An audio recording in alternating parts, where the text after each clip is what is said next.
Special. Another wild pitch over the head of Burnett. And another wild one. Major league catcher Buck Martinez. So there is the fifth wild pitch of the inning. When Rick Ankiel was drafted straight out of high school, commentators and scouts alike believed him to be a once-in-a-lifetime talent. Boasting a 94-mile-an-hour fastball, his first full season in 2000 earned his team 11 wins, and he struck out 194 batters.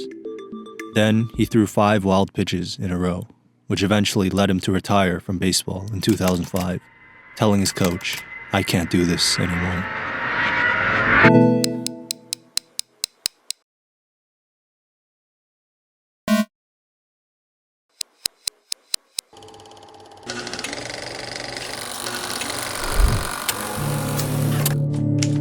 People travel to wonder at the height of the mountains, with the huge waves of the sea, at the long course of the rivers, at the vast compass of the ocean, at the circular motion of the stars.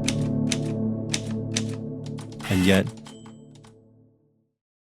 they pass by themselves, without wondering. Our brains are a complicated system. And when we think about our thoughts, our feelings, how correct the next action will be, how correct the past actions were, it causes us to view our world inside out. Just like the man who doubts his own existence confirms through his doubting that something must be doing the doubting. The brain that overthinks and meditates upon its own thoughts fails to realize that reality is not grounded in thoughts. But if by thinking we reach progress, truth, and reason, the values of modernity, why is thinking too much bad? Imagine a sound system you have set up. There's a speaker in one corner of the room and a mic in the middle, and it sounds good.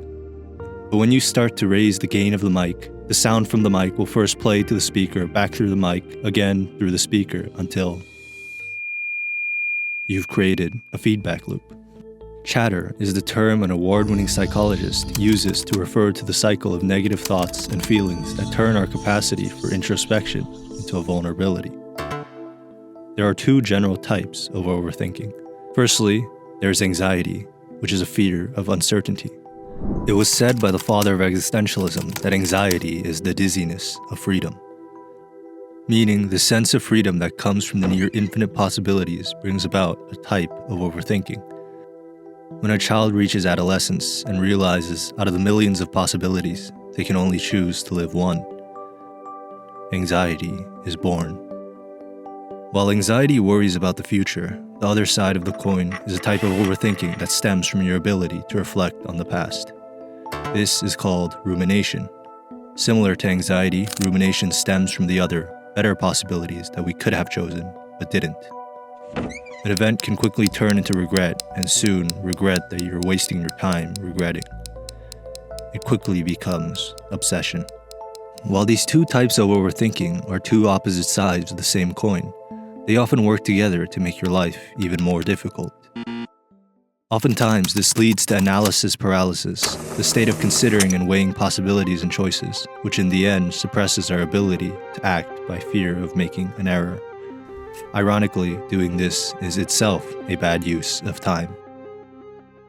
Other times, it may spur us to action with the belief that perfection is what needs to be achieved, when in reality, chasing perfection easily becomes an excuse for procrastination and a proxy for productivity.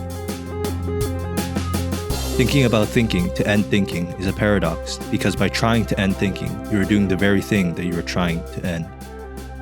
Overthinking's solution is simple, but not easy. You have to find ways to distance yourself from your brain's incessant chatter.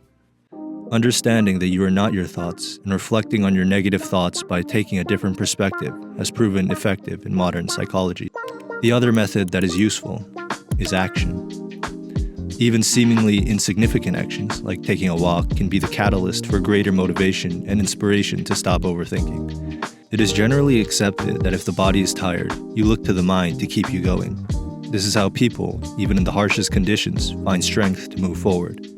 People often find that memories of loved ones, past achievements, and the prospect of a reward give them the energy to move forward.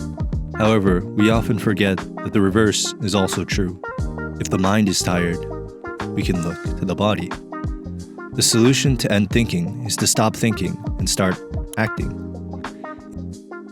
If we know how to control our thoughts and come to an understanding about them, it can turn into one of our greatest strengths.